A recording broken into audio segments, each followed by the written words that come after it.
At my wife Martha's funeral, I stood alone in the rain. I am Walter, 67 years old, and I watched them lower her casket into the frozen ground at Mountain View Cemetery in Seattle. The chapel had been empty, just me, a young minister who never met Martha, and 43 years of memories sealed in a pine box. I pulled out my phone, force of habit, no missed calls, no texts. I opened Instagram. There was my daughter, Amber, 38, posing in front of a Christmas tree at some boutique hotel in Aspen. Designer ski jacket, glass of champagne, posted 4 hours ago. The caption read, "Living my best life. Self-care isn't selfish." I swiped. There was my son Ryan, 42, shaking hands with some developer at a ribbon-cutting ceremony in Chicago.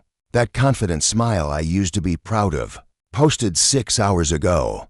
They chose photo ops.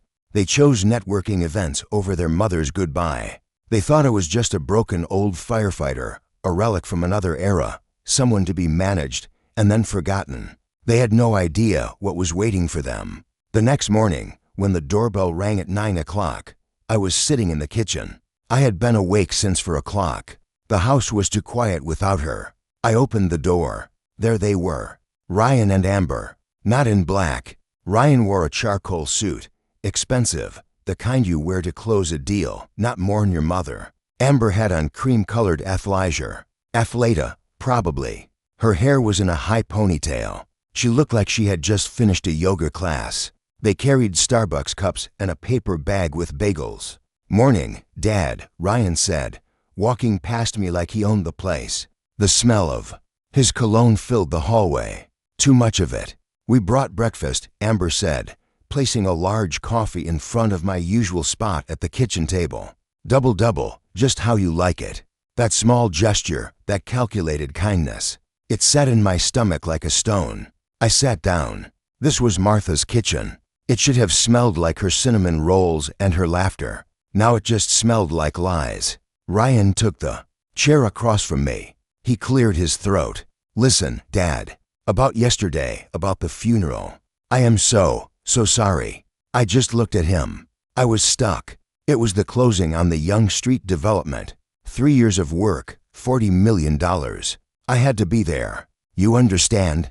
I'm the principal developer. I couldn't just walk away. He looked at me with Martha's green eyes, but all the warmth was gone. The company, the one I had encouraged him to start, the one Martha and I had co-signed the first loan for, believing he would make something good.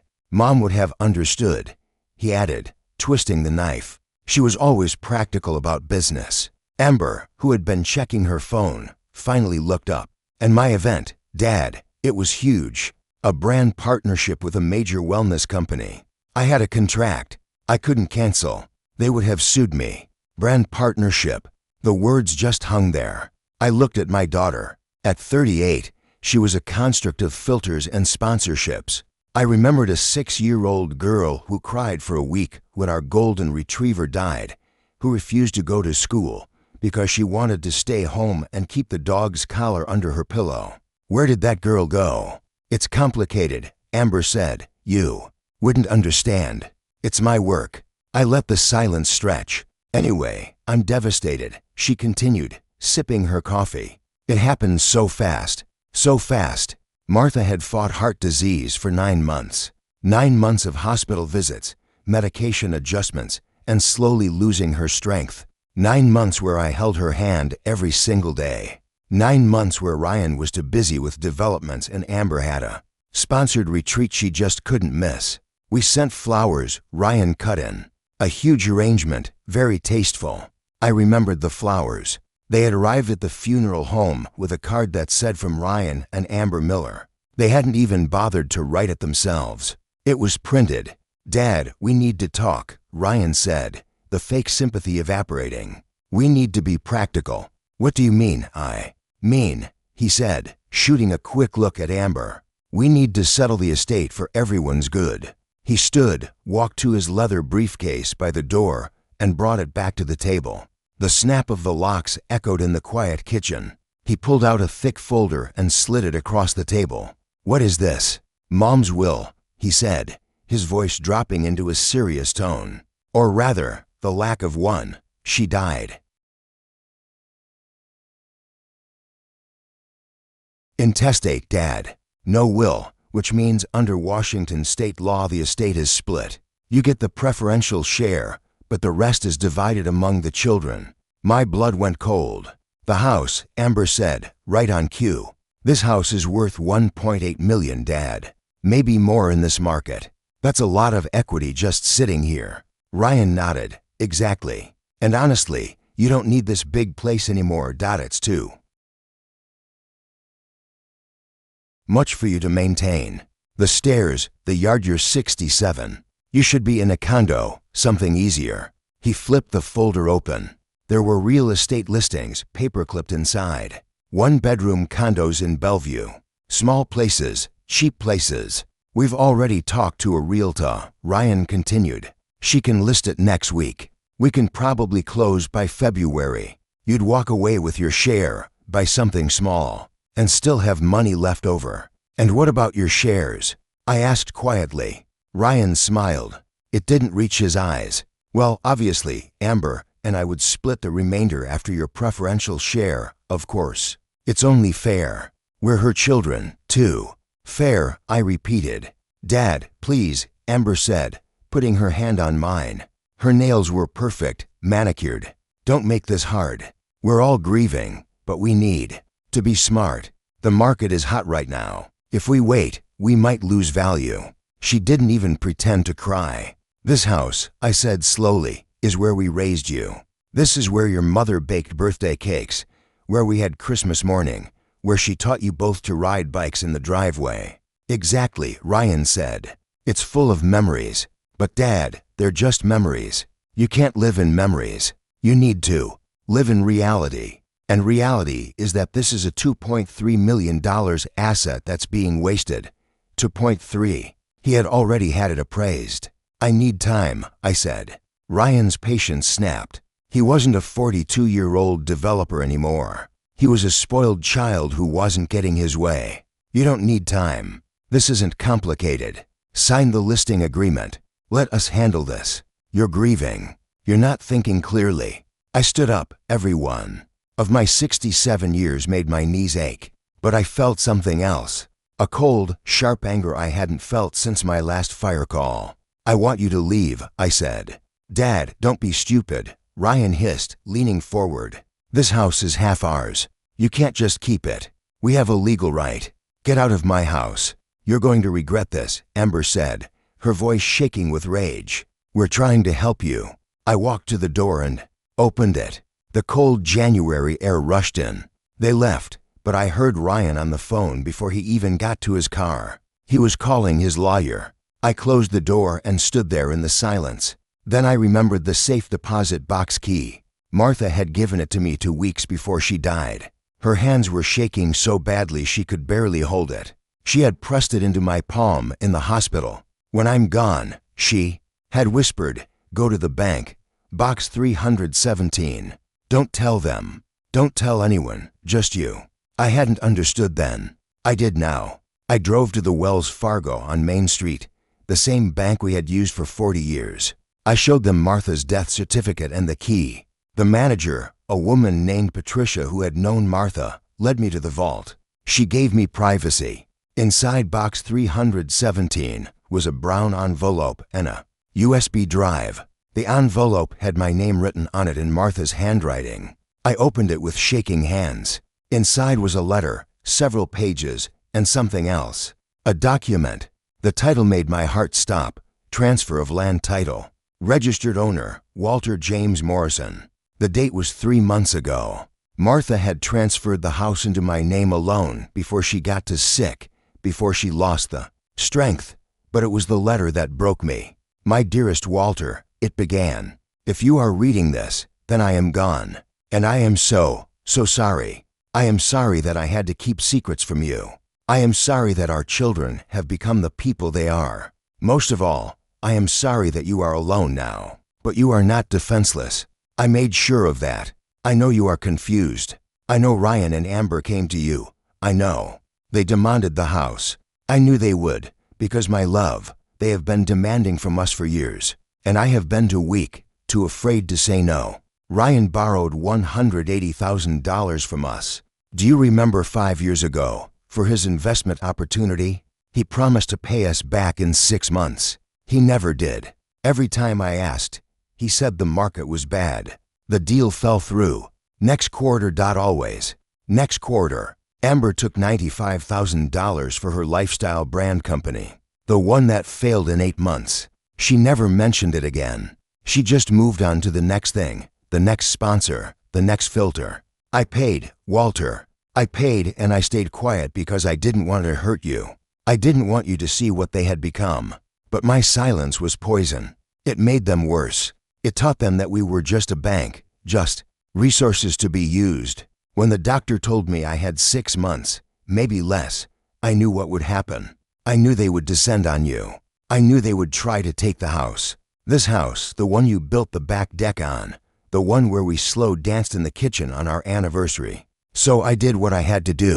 I transferred the house into your name alone. I made it ironclad. Community property rules don't apply because it was my inheritance from my parents, remember? The lawyer confirmed it. It's yours, solely yours. But there's more.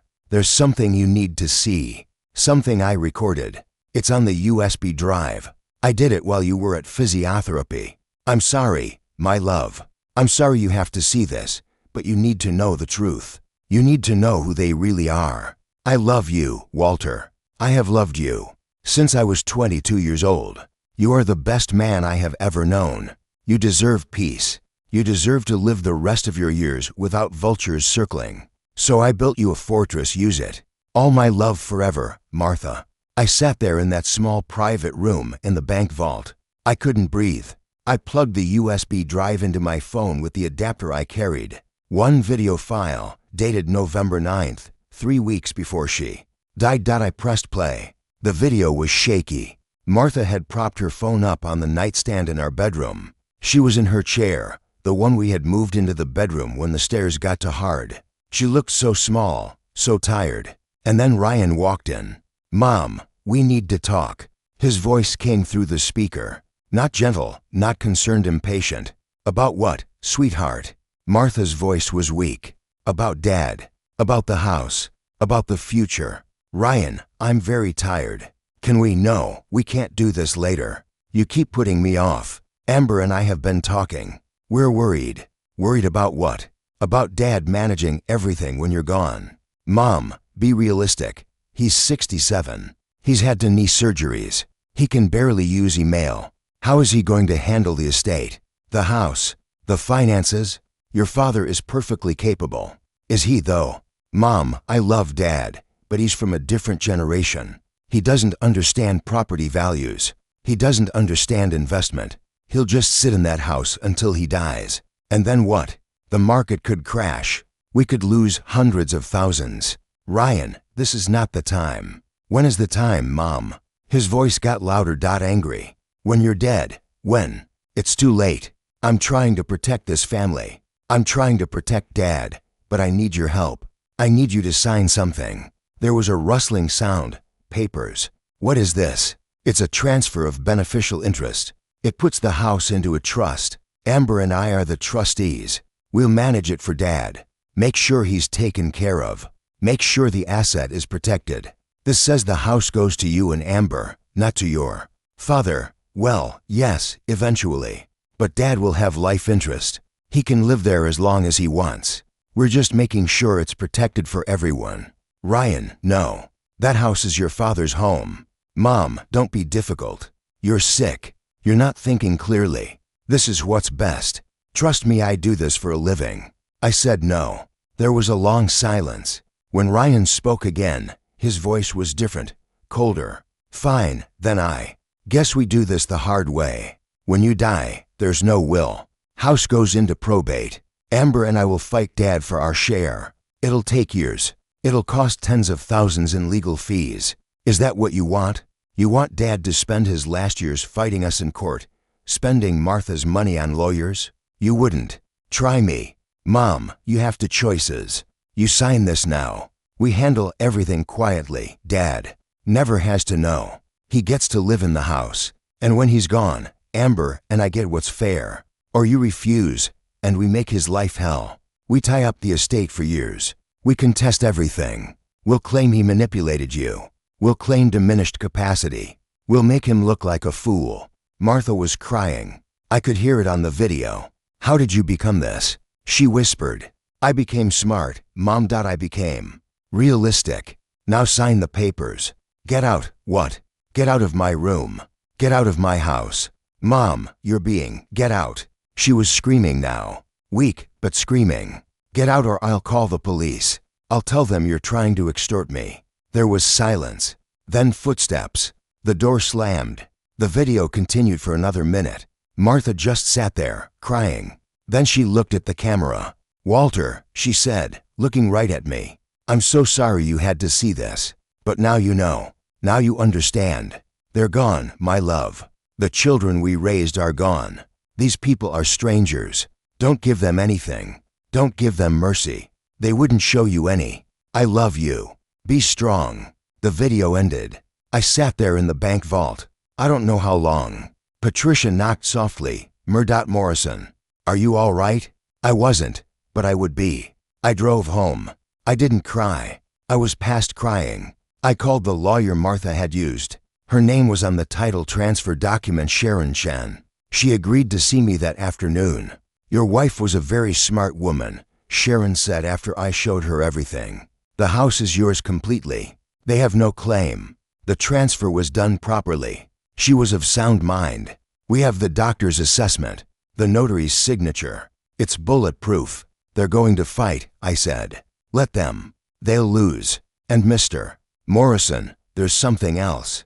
Your wife set up a trust for your grandchildren. Ryan's 2 kids. Amber's daughter. She put $200,000 into it for their education. But there's a condition. What condition? Ryan and Amber can't touch it. It goes directly to the kids when they turn 18. Your wife made sure of it. She told me she wanted to save something. Something pure for the next generation. $200,000. Money Martha had inherited from her parents. Money she had saved for decades. She had put it somewhere safe. Somewhere Ryan and Amber couldn't steal it.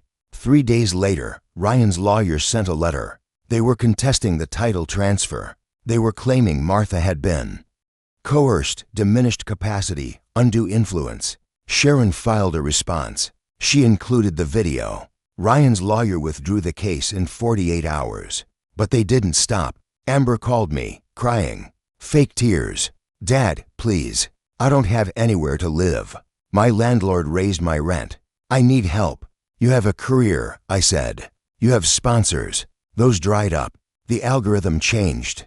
Dad, please. I'm your daughter. My daughter wouldn't have tried to steal my home. I hung up. Ryan showed up at the house drunk. At 11 at night, pounding on the door. You can't do this. That house is mine. Mine. I called the police. They took him away. Gave him a warning. I changed the locks. I put up a security camera. And then I did what Martha had wanted me to do. I lived. I sold the house. Not to line Ryan and Amber's pockets, but because Martha was right. It was too big. Too many stairs. Too many memories that hurt now. I sold it for $2.4 million. I bought a small condo in Ballard. 2 bedrooms. A balcony with a view of the ocean. Everything on 1 floor. The rest of the money I put into the trust for the grandchildren. Martha's trust. I added another $500,000. The lawyer made sure Ryan and Amber couldn't touch it. Couldn't borrow against it. Couldn't manipulate the kids into signing it over. Those kids, they're 9, 7, and 5 now. They don't know what their parents tried to do.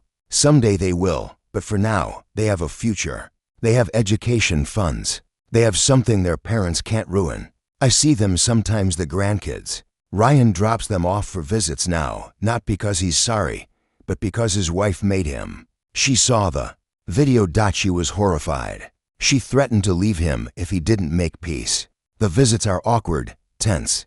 But the kids, they don't know that. They just know Grandpa has cookies and takes them to the aquarium. Ryan and Amber, they're different now, quieter. Amber got a real job working at a fitness studio, teaching yoga. Not glamorous, but honest work. Ryan had to sell his condo in Chicago. Downsized. The developments aren't going as well as he claimed. I don't take pleasure in that. I don't feel victorious. I just feel tired and sad. Sad that it came to this. Sad that my children became people I don't recognize. But I also feel something else. Something Martha gave me in her last act of love. I feel free. I go to the cemetery every Sunday. I bring flowers, white roses, her favorite. I sit on the bench next to her. Grave, and I talk to her. I tell her about the grandkids, about the condo, about the ocean view. You were right, I tell her, about everything. You were always right. The wind blows in from the water, cold and clean, and I can almost hear her voice, almost feel her hand in mine. You're free now, Walter, she would say, live. So I do. I wake up in the morning in my small, bright condo. I make coffee. I watch the sunrise. Over the water. I call my old buddies from the fire station. We meet for breakfast. We tell old stories. I'm not a father anymore. Not really. That relationship died when my children chose money over love. But I'm still a grandfather. I'm still Martha's husband. Even in death, I'm still Walter Morrison. And for the first time in years, that's enough. The story teaches us that love and trust are not the same as enabling bad.